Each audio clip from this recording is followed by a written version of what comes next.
Alors FM Logistique est un des principaux acteurs de la logistique en France et à l'international, avec un chiffre d'affaires de 1,4 milliard d'euros et plus de 28 000 collaborateurs.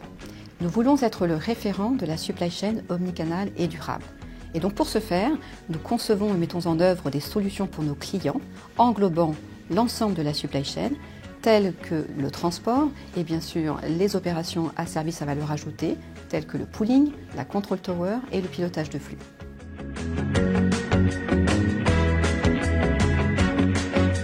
FM Logistique est engagé depuis 2008, dès la création de la charte, avec pour objectif de réduire l'empreinte carbone de son activité transport en propre. La neutralité carbone est au cœur de nos préoccupations. Et bien évidemment, nous avons défini des objectifs et un calendrier en fonction des métiers. Concernant l'entrepôt, nous visons la neutralité carbone en 2030 et pour nos activités transport, nous avons pour objectif de réduire nos émissions de 30% à cette même échéance. Alors nous sommes à notre 5e engagement sur Objectif CO2 et nous nous sommes aussi engagés sur Dispositif FCOM. Alors notre plan de verdissement comporte 3 volets majeurs.